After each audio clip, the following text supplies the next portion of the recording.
Bonjour à tous et bienvenue sur la première chaîne d'actualité quotidienne qui parle de NFT et de jeux blockchain. Vous le savez, c'est tous les jours, ça dure un petit quart d'heure et pour être certain de ne rien rater, pensez bien sûr à vous abonner à la chaîne. Aujourd'hui, la vidéo sera un peu particulière, j'ai envie de parler à cœur ouvert entre guillemets. Aujourd'hui, j'ai la flemme, j'ai pas envie et bien que ça métier passion, des fois en fait juste t'as pas envie et t'aimerais faire autre chose. Le marché NFT actuellement, il est encore en train de descendre, il est très compliqué, mais pourtant néanmoins, il y a plein de choses à faire de partout et j'arrive pas à être de partout, je loupe plein de choses et franchement c'est assez frustrant, c'est assez infernal et donc des fois voilà je me dis peut-être que je devrais arrêter les vidéos pour me concentrer à fond sur mes investissements parce que vous le savez pour l'instant en fait j'arrive à vivre que de mes investissements et donc j'ai un peu moins de motivation aussi à faire en sorte que ma chaîne YouTube marche parce que des fois il y a des critiques négatives, des fois on fait des vidéos à fond et puis ça marche pas très bien, des fois on se dit voilà j'ai fait plein de choses et tout pour les gens et puis en fait ils s'en foutent, enfin bref on se pose plein de questions comme ça quand on est créateur de contenu et bref des fois on n'a pas envie donc c'est une passion,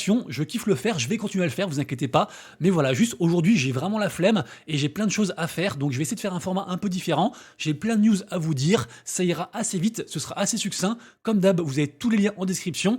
J'espère que ça vous plaira. Et bien sûr, n'hésitez pas à me dire si vous préférez ce genre de format avec plein de news plus rapides ou alors moins de news un poil plus long. C'est à vous de me dire, je m'adapte à vos envies. Juste avant qu'on commence, petite page de pub, la vidéo du jour est réalisée en partenariat avec le site d'information gratuit et dispo en français Crypto News. Vous savez, c'est un tout en un, il y a plein d'infos dessus, remise à jour du coup tous les jours, donc de l'actu sur tout ce qui est crypto, NFT, mais aussi une partie finance tradi, des comparatifs, des guides, des outils, des vidéos, tout ce qui est aussi sorti de nouveaux projets, bref, il y a plein de choses, vous aurez le lien en description, et merci beaucoup à Crypto News de soutenir la chaîne. Comme d'habitude, on démarre tout d'abord par un petit récap du marché NFT sur 24 heures. Marché NFT toujours très compliqué, toujours en train de descendre. Moi, vous savez, ça ne change pas mes convictions, mais pour l'instant, il faut s'accrocher. Blue Chip Index à 5000 ETH de market cap, encore une fois comme hier. Sentiment de marché à 68, on a baissé un peu depuis mon tweet. Des volumes sur 24 heures à 47,6 millions, donc à peu près pareil. De toute façon, pour l'instant, l'attention n'est pas sur les NFT, un peu quand même sur les NFT Bitcoin, mais sinon, franchement, le reste, c'est quand même très très mou et les liquidités sont en train de partir comme ça, donc vraiment compliqué. Le top 3 des NFT qui ont fait le plus de volume depuis hier sont en 1 les Bored Ape qui continuent à dégringoler. Regardez-moi ça, 14,5 Ether pour un Bored Ape, c'est assez fou, on était encore à 17 il y a quelques jours, ça fait que descendre. Les CryptoPunks à 50 Ether qui sont en deuxième et Froganas toujours pareil sur Solana à 5,8 Sol, mais en fait les gens sont en train de farmer les diamants sur la marketplace Magic Eden pour espérer avoir un gros airdrop de crypto NFT dans le futur. La meilleure vente depuis hier, c'est un NFT de la collection MVP, qui est donc la collection la plus chère en fait des trois collections de Memland. On en reparle après de Memland, et c'est parti à 250 000 $. Je me suis trompé ici. Et comme dédicace aussi au projet Mad Lads sur Solana, qui se porte très très bien à 188 sols. Et vu que le sol augmente, et en fait Mad Lads a atteint un nouvel ATH à 30 000 $ pour un seul NFT.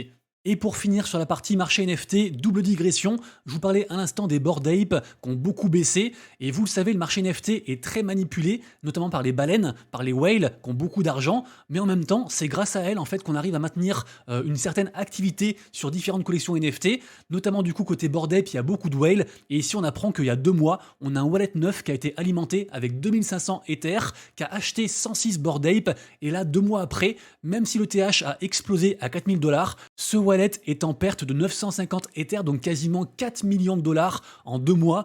Ça fait quand même vachement flipper.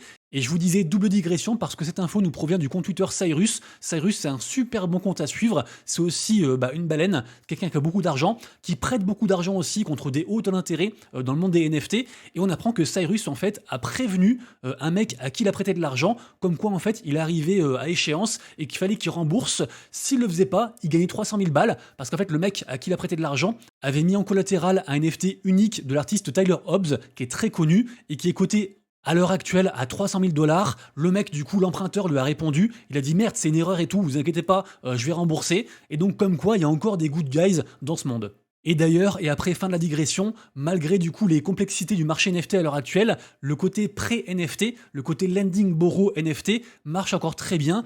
Il y a plein de plateformes qui drivent des volumes indécents et qui brassent des millions. Et ici, on apprend qu'une plateforme qui s'appelle NFTify a complété en fait un tour d'investissement de 6 millions de dollars. Et c'est un peu aussi une plateforme qui existe depuis très longtemps, mais qui est en train de faire beaucoup parler à l'heure actuelle. Et beaucoup parlent aussi peut-être d'un airdrop, donc à voir, à vérifier. Info suivante, dans la méta, dans la tendance de ce qu'on appelle le hold to airdrop, le fait de garder des NFT et de recevoir des airdrops de différents projets, on apprend que la collection Element, qui s'est obtenue, rappelez-vous, en fait en burnant en brûlant un NFT Vanta, qui est donc la collection NFT du wallet tracker cross-chain qui s'appelle Asset Dash, qui est un truc qui marche bien, qui a débuté sur Solana. Et donc, ils ont fait une opération comme ça pour faire leur nouveau NFT, des NFT PFP image de profil un peu jolis, donc ce fameux élément. Et donc, on apprend voilà, qu'ils vont recevoir 3 airdrops de 3 groupes assez intéressants actuellement, notamment Pike Finance et aussi Arcade, dont beaucoup de gens parlent. Et c'est ce qui explique pourquoi les NFT ont pas mal augmenté dernièrement. Ils sont montés à 6 sols. Ensuite, on parle de Stakeland. Je vous avais dit hier que ça allait sortir, donc ça y est, c'est bien sorti. Qu'est-ce que c'est Stakeland? Rappelez-vous, c'est une grosse plateforme communautaire et aussi sociale qui va aider en fait à propulser différents tokens, différents meme coins. Et pour ce faire, en fait, les gens vont stacker d'autres meme coins, d'autres tokens, d'autres assets, voire des NFT. Donc le truc est sorti. Moi, j'ai stacké quelques tokens. Par contre, pour l'instant, en fait, on ne peut pas stacker nos NFT même land. Et donc, il y a eu beaucoup de FUD. Beaucoup de gens ont dit, mais en fait, ça fait des mois et des mois qu'on hold nos NFT. Ça ne sert à rien. Chaque NFT contient encore du meme coin, donc la crypto en fait qui est liée à cet écosystème, mais pour l'instant on n'en fait pas grand chose, et donc en fait tout s'est un petit peu cassé la gueule. Les NFT Captains sont passés de genre 5 Ethers à 4,2, les Patatos de 2,5 je crois à 1,75, et puis le token meme coin aussi pas mal baissé. On avait atteint les 5 centimes avant-hier 2 fois, là c'est retombé à 0,045 $, alors c'est toujours supérieur par rapport au prix la semaine dernière, donc ça reste, c'est pas dramatique. Par contre du coup petite période de FUD par rapport à cette plateforme. En ce cas, moi, j'y crois beaucoup. Pour moi, c'est comme une sorte de Jupiter, pour ceux qui connaissent sur Solana. On stack du token et on récolte en fait plein de tokens d'autres projets. Donc voilà, moi, j'y crois beaucoup. Un peu déçu de cette vague de FUD et de cette baisse. Côté Mochaverse, bravo, ils ont atteint les 1 million d'ID Mocha mintés. Donc je vous rappelle que c'est un peu une sorte de passeport du coup pour la plateforme. C'est un truc gratuit. D'ailleurs, je crois qu'il me reste encore 2 codes si vous en voulez encore, si vous n'avez pas encore fait ça. Du coup, grâce à ça, en fait, on peut accéder à différentes quêtes et gagner des points. Et on imagine que ces points vont permettre en fait de recevoir le airdrop du prochain token Mocha, qui est très attendu. Donc du coup, c'est une belle étape. Par contre, comme tout le reste sur Ethereum, il y a un peu tout qui baisse et les NFT Mochaverse sont redescendus à 3,3 Ether. Et bien sûr, en fait, pour ce airdrop, la plus grosse part d'allocation sera réservée en fait pour ses holders et sûrement aussi en fonction de l'XP qui est lié à ces NFT. Donc vérifiez bien si vous voulez acheter un NFT du coup ou en vendre un NFT Mochaverse, regardez bien en fait que l'XP soit corrélé aussi au prix sur la plateforme avant de le vendre pour trouver du coup le bon prix qui correspond à l'XP du NFT. Je continue avec le gros groupe VeeFriends, j'en parle pas souvent et pourtant ce projet est toujours là des années après. Il est mené d'une main de maître par son fondateur Gary Vaynerchuk, Gary V pour les intimes, d'où le nom du coup VeeFriends. Et donc à la base en fait ce truc là c'est une grosse plateforme sur téléphone. Ils ont plusieurs collections NFT, les leurs et celles de la partenaire, donc ils font régulièrement des ventes, ils font aussi beaucoup d'événements. Franchement, ils proposent beaucoup de choses. Et là, en fait, ils annoncent un gros partenariat avec une grosse boîte qui s'appelle Moonbug, qui est en fait un leader du divertissement, qu'on fait des dessins animés, des courts-métrages, sur de choses. Et justement, ce partenariat, c'est pour faire, à partir de cet été, des courts-métrages pour mettre en avant du coup la plateforme Vivi et donc les personnages aussi qui sont dans cet écosystème. Donc super intéressant. Et juste, je voulais vous citer une phrase du coup de son fondateur. Donc j'ai créé VeeFriends pour aider à changer le monde grâce à des personnages dynamiques, à la fois vertueux et divertissants. Et je trouve que pour l'instant, il s'en sort très bien. Donc si du coup ce que je vous ai dit vous intéresse, vous aurez le lien en description. Mais je pense que VeeFriends a un bel avenir devant lui. Avenir qui pour le coup lui est quand même plutôt incertain concernant la collection NFT Clonix du groupe Artefact. Regardez-moi ça, ils sont à 0,6 Ether. Qui l'aurait cru? Ces trucs là étaient je crois environ à 15 Ether au cycle dernier et là du coup c'est la dégringolade. Et je vous rappelle quand même que Artefact c'est un groupe qui a été racheté par Nike, donc c'est pas n'importe qui derrière. Donc on attend de voir ce qui va se passer, mais pour l'instant il se passe pas grand chose. En tout cas la collaboration assez sympathique, puisque en effet collaboration entre Artefact et Ledger pour faire donc des clés du coup l'effigie en fait de Artefact. Donc voilà, ça mange pas de pain, ça sert pas à grand chose, mais bon, si vous n'avez pas encore de Ledger pour sécuriser vos cryptos, pourquoi pas, lien en description. Le projet débloque ensuite, qui vise à apporter un compte courant dans un wallet non custodial, annonce du coup son approbation sur le Google Store, donc plutôt cool. Ça veut dire que l'application arrive bientôt. Je crois que le 15 mars, non ça a été repoussé, je crois que ça a été repoussé en fin mars ou début avril pour tester en fait en version bêta l'application. Mais en gros c'est un projet vraiment très intéressant, un projet français qui a eu du coup le PSAN et tout ça, donc vraiment très intéressant. Ils ont 2 collections NFT, une pas trop chère à je crois 0,06 Ether et une à 0,2 Ether qui donne plus de droits. Et donc là ils sont en attente en fait de l'approbation sur l'App Store, mais franchement très intéressant, projet à suivre et qui est un petit petit peu dans l'air du temps comme ça, qui peut nous réconcilier en fait avec entre guillemets les banques, même si c'est pas vraiment une banque. Et d'ailleurs, en parlant un petit peu de système bancaire, on apprend que MetaMask teste la première carte de paiement Mastercard alimentée par la blockchain. Alors, j'ai pas encore eu le temps de faire des recherches complémentaires par rapport à la date, notamment date de sortie. Mais par contre, ce que je sais, c'est que MetaMask compte plus de 30 millions d'utilisateurs actifs mensuels. Donc forcément, si ça arrive, ce sera franchement une excellente nouvelle pour tout l'écosystème. Je continue ensuite avec Wagmi-san, qui est donc le compte Twitter en fait de TenKTF, qui est une boîte qui a été rachetée par Yuga Labs. Yuga Labs qui est derrière entre autres les Bored Ape. On sait que c'est compliqué actuellement. En tout cas, ça y est. Donc leurs NFT, soi-disant PFP, image de profil, sont sortis, enfin sont reveal. Et moins qu'on puisse dire, c'est que ça plaît pas à tout le monde. Le floor price a dégringolé à 0,1 Ether. Ils sont ici. Alors que ces trucs-là, en fait, qui étaient à la base en fait, des G-Tags, au début, ça s'appelait des G-Tags, ça coûtait genre 0,9 voire 1 ETH il y a environ 2 mois. Donc c'est un divisé par 10. Et pour l'instant, Yuga Labs qui fait encore que décevoir. Donc on attend le prochain mouvement. Moi, j'y crois toujours, mais c'est quand même assez flippant.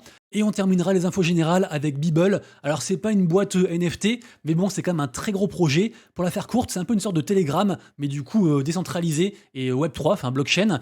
C'est backé par 1 milliard de monde, notamment Animoca Brands et surtout aussi Samsung. Et je crois en fait que c'est la première boîte Web3 qui a été, qui est investie, qui reçoit de l'argent plutôt par Samsung, donc très important. Et donc là-dessus, qu'est-ce que c'est? C'est que a priori le snapshot pour le airdrop sera le 31 mars et du coup le airdrop arrivera, donc le token arrivera pour le 15 avril. Il est encore temps du coup de télécharger du coup l'application et de tester et d'essayer en fait de fermer le airdrop. C'est gratuit, ouvert à tous. Je crois qu'il faut juste un code pour entrer dedans, mais bon ça se trouve de partout sur Twitter. Moi du coup je le fais pas, mais voilà c'est un très gros projet, donc n'hésitez pas à le faire si vous avez un peu de temps. Deuxième partie de la vidéo, la partie jeu blockchain, et s'il y a un projet à ne pas rater cette année, c'est le projet MapleStory Universe, donc de la grosse licence Web 2 MapleStory, c'est un immense truc, et donc ce projet arrive sur Avalanche, il utilise des petites choses comme ça au fur et à mesure, je pense que c'est vraiment un truc à surveiller attentivement. Une des grosses actus aussi de la journée aujourd'hui, c'est la sortie en fait de Nike Rose. Alors c'est déjà sorti en fait en Asie, mais en Europe on l'attendait avec impatience, et donc ça y est c'est disponible, c'est propulsé du coup par Wemix, qui est à la fois une plateforme, une blockchain, ils ont une crypto, ils ont pas mal de choses. Bref, de ce que j'ai vu, on peut y jouer gratuitement. Ça sort donc aujourd'hui et a priori aussi un token qui est prévu, le token Crow. Donc pourquoi pas, hein, c'est un gros RPG très joli. Franchement, il y a moyen de passer des heures et des heures, je pense, sur ce projet. Donc j'ai pas toutes les infos, enfin moi j'ai pas y joué, mais vraiment c'est un truc très attendu, qui est très joli et donc ça fait du bien comme ça d'avoir des gros jeux triple A. C'est quand même sur Unreal Engine 5 ce projet. Et donc voilà, vous m'en direz des nouvelles, mais ça sort aujourd'hui. Sort également aussi aujourd'hui un projet sur Gala Games dont j'ai parlé hier, grosse plateforme gaming. Le projet s'appelle Legends Reborn, c'est un jeu de cartes, c'est un peu hypé, donc à voir. Ensuite, 2 infos airdrop. Vous le savez, actuellement, c'est une grosse tendance, les airdrops. Et côté gaming, ça se décline en 2 choses. Soit du coup, ça s'appelle le play to airdrop. Donc, on joue et après une certaine période et une certaine activité en fait de notre compte joueur, on reçoit du token. Soit sinon, juste en fait, on engage socialement parlant, donc sur Twitter, etc. Et puis, on vous fait des quêtes comme ça sur Galx ou Zilly. Et puis, on reçoit pareil aussi le token à la fin. Donc là, du coup, pour Nuance Hero, qui est donc un shooter, eux, ils ont choisi du coup une campagne sociale. Ça a démarré, donc n'hésitez pas à le faire. Et par exemple, pour Wild Forest, qui est un gros projet sur la blockchain Ronin, qui est donc la sidechain du jeu Axie Infinity, le précurseur des Play to Earn. Pour Ronin, ça marche très bien, un token à 4$ et c'est qu'en augmentation. Donc il y a différents jeux dessus, notamment Wild Forest, qui est une sorte de Clash of Clans, on va dire ça comme ça. Et donc eux, ils démarrent la campagne de Play to Airdrop, donc on joue au jeu, il y a un peu ce système de Game Pass qu'il faut remplir, et à l'issue, en fait, on aura le token WF, donc très intéressant, je pense, et le jeu est vraiment sympa. Ensuite, toujours sur l'écosystème Ronin, on a le jeu The Machines Arena qui propose une mécanique assez sympa en fait de NFT. En gros, vous jouez au jeu, c'est gratuit, c'est un RPG multijoueur et en fait, à un moment donné, on peut choisir en fait de minter son personnage gratuitement. Il y a juste les frais de gaz genre et comme ça, vous avez votre propre perso en fait avec lequel vous allez jouer. Donc a priori, il y aura des avantages futurs à le faire. Pour l'instant, c'est gratuit et ça devrait être payant plus tard. Donc n'hésitez pas à le faire aussi. Et d'ailleurs, ici, on se trouve sur la plateforme gamesui.gg qui est une très grosse plateforme très intéressante avec notamment plein de guides et d'analyses sur tous les projets blockchain en fait qui existent quasiment, les projets gaming blockchain. D'ailleurs, c'est aussi eux qui avaient organisé, rappelez-vous, le GameSui Event, GameSui Awards, qui est juste en fait pour l'instant la seule et la plus grosse cérémonie de récompense gaming Web3. Et donc sachez que eux en fait ils vont sortir un token très bientôt. Et pour l'instant, on a un système de quêtes. Vous voyez du coup mon profil à moi en haut à droite, je suis level 56. On peut faire différentes quêtes, soit de l'engagement, soit jouer à certains jeux avec lesquels ils sont partenaires. Et comme ça, en fait, on gagne de l'XP et on imagine que cet XP en fait sera converti en token plus tard. Donc pareil aussi, n'hésitez pas à le faire, hein, ça reste intéressant et c'est un très joli projet. Je continue avec un truc qui m'a beaucoup plu. Donc, on apprend que Futureverse Studio et Readyverse, le métaverse cofondé par l'auteur de Ready Player One, Ernest Cline, et le producteur Dan Farah, ont lancé la première bande-annonce officielle d'Open, un jeu de bataille royal à la troisième personne. Et franchement, c'est super beau. Alors, c'est juste un trailer, donc ça veut un peu tout rien dire. Mais c'est trop joli, je crois. Donc ça fait vraiment envie. Et pour le coup, bah, c'est quand même pas n'importe qui derrière. Donc je pense que c'est un projet à surveiller. Par contre, un projet très long terme, évidemment. Rapidement ensuite, on apprend que Ubisoft se met de plus en plus dans le monde du Web3. Notamment, ils ont une collection NFT qui s'appelle les Champions Tactics. Ils sont aussi validateurs de différentes blockchains. Et là, on apprend qu'ils deviennent validateurs en fait de Xpla, donc une autre blockchain gaming qui est derrière, entre autres, Summoners Wars et une licence aussi sur Walking Dead qui marche pas mal. Donc projet intéressant à suivre, Ubisoft, bravo à eux, hein, ils ont les coronesses d'aller dans ce monde du Web3, donc on kiffe. Ensuite, on part sur les layers de Starknet, qui a fait beaucoup parler, notamment avec son dernier drop qui a déplu à certains et qui a contenté d'autres personnes. Moi, par exemple, je l'ai pas eu, donc je suis un peu dégoûté. En tout cas, on apprend qu'ils ont un budget de 50 millions de tokens Stark pour en fait créer une sorte de comité gaming sur l'écosystème. Donc peut-être que Starknet va arriver très fortement sur le gaming, d'autant que le token Stark est quand même à 2,40 $. Donc ça fait quand même 100 millions de dollars du coup pour développer ce côté-là. Donc assez intéressant. Pour l'instant, j'ai pas de jeu en tête sur Starknet, mais si vous ça vous parle, partagez-moi du coup vos infos en description. Également aussi pensez à rejoindre mon Discord parce qu'on se partage pas mal d'infos et comme ça, vu que moi je suis tout seul en fait à tout dig, à tout regarder, bah ça m'aide en fait si les gens du coup rejoignent et partagent des infos croustillantes sur des petits écosystèmes que des fois j'ai pas le temps d'aller voir. Ensuite, plutôt cool et assez impressionnant, figurez-vous que actuellement, l'application gratuite la plus téléchargée sur à la fois Apple et Google Store, et ben en fait c'est un jeu blockchain qui s'appelle Alterna. Donc c'est un jeu gratuit. Par contre au Japon, au Japon, pas en France, pas en Europe, au Japon.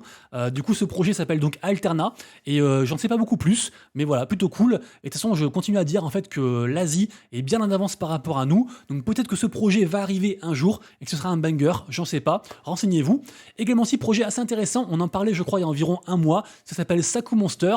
Alors Saku Monster c'est un jeu gratuit, il faut juste entre guillemets tapoter son téléphone de temps en temps pour choper des œufs, de ce que j'ai compris. En tout cas là ils annoncent la phase 2 prochainement, le trailer est assez hypant, il y aura un airdrop donc pourquoi pas. Et pour terminer, sachez que le Arbitrum Arcade a commencé hier, c'est un truc assez intéressant, vous avez le temps, hein, ça dure je crois 8 semaines, donc on va dire 2 mois. Pour la faire courte, c'est un peu une sorte de game-a-thon, donc vous avez plein de jeux, je crois qu'il y a environ 24 jeux qui sont proposés aux gens sur Arbitrum bien sûr, hein, qui est un layer 2 sur Ethereum, et donc vous jouez à des jeux et vous recevrez en fait bien sûr des récompenses par rapport aux jeux auxquels vous avez joué. Nous arrivons à la fin de la vidéo, j'espère que vous avez apprécié. Si c'est le cas, pensez à lâcher un pouce en l'air, voire un commentaire pour donner de la force. Et nous, comme toujours, on se quitte avec la fenêtre, avec mon tweet que je fais tous les matins vers environ 11 h sur mon compte Twitter, donc n'hésitez pas à me suivre. On se quitte donc avec du coup les mints et les collections à surveiller. Donc moi, il y a 2 mints qui m'intéressent plus fortement aujourd'hui. C'est le free mint sur Blast qui s'appelle donc Degen Distillery. Également aussi le mint de Xborg qui est aussi un free mint. Xborg, une sorte de guilde gaming du coup soutenu par Swissborg. Et aussi bien sûr Black Mirror qui est donc une sorte de partenariat en fait sur l'univers de Black Mirror backé par Animoca Brains. Également aussi un projet gaming intéressant qui s'appelle donc Pandonia, qui est un projet gaming en fait sur la nouvelle norme ERC 404 qui sort dans la nuit. Donc pourquoi pas. Pour le reste, vous irez voir, mais globalement en fait c'est les soldes. Quand même petit focus sur Bodogos qui a explosé, on en parlait hier, c'était je crois à 6 ou 7 sols quand j'en ai parlé, maintenant on est à 11,5 sols, donc toujours pareil du coup collection vraiment à focus. Pourquoi ça explose? Bah à cause de ça, à cause du token dont j'ai parlé hier, le token Nick, parce qu'en fait en gros, bah je vous le redis, vas-y, le CEO en fait de Bodogos, qui est aussi le CEO de Niftyfy, a fait le buzz en fait avec un gimmick entre guillemets, avec un mème où il dit en gros I choose rich, et du coup bah ils ont créé un token, le token est en train d'exploser, et en fait les Bodogos ont aussi reçu donc de ce airdrop, et donc vous le verrez sur Twitter, en fait il y a plein de gens qui ont gagné beaucoup d'argent par rapport à tout ça, donc gaffe à la chute, mais du coup bah c'est juste un x2 en fait depuis que j'en ai parlé hier dans la vidéo, donc juste incroyable. Et également aussi petit focus sur une collection sur Cardano qui s'appelle donc Lil Sappies, donc ils ont clairement imité la seconde collection de Pudgy Penguins qui s'appelle Lil Pudgy, sauf qu'ils l'ont adapté du coup au projet Sappies qui marche bien actuellement, qui a redépassé les 1 Ether. Par contre il n'y a pas de lien direct en fait, c'est des mecs indépendants qui ont fait ça, mais du coup ce projet en fait marche très bien et le floor price actuel est quasi quasiment à 200 $. Et pour finir, on a un mint, je trouve, très intéressant qui est en cours, qui est push par Scroll. Et donc, en fait, c'est un mint sur Zora, sur la blockchain Zora, et en fait, qui se sert de la nouvelle norme UIP 4844. Et en fait, ce NFT est un film. Donc, c'est plutôt cool. Alors, c'est pas grâce à ça que vous serez riche, parce que, bah, en fait, il y a déjà, je crois, pas mal de gens qui l'ont minté. On est à 14 000 mint. Vous avez donc 20 jours pour le faire. Ça coûte en gros 25 balles, mais c'est plus une sorte en fait de pièce commémorative, on va dire ça comme ça, de cette nouvelle norme. Du coup, et vous aurez un film en fait NFT. Personnellement, je trouve ça intéressant, donc je vous en parle. Après, vous en faites ce que vous voulez, évidemment. Les amis, du coup, c'est tout pour moi. On se retrouve dès demain pour une prochaine vidéo. Et d'ici là, bien sûr, prenez soin de vous, de vos proches et de vos wallets. C'était Monsieur Rabbit. Des bisous. Ciao.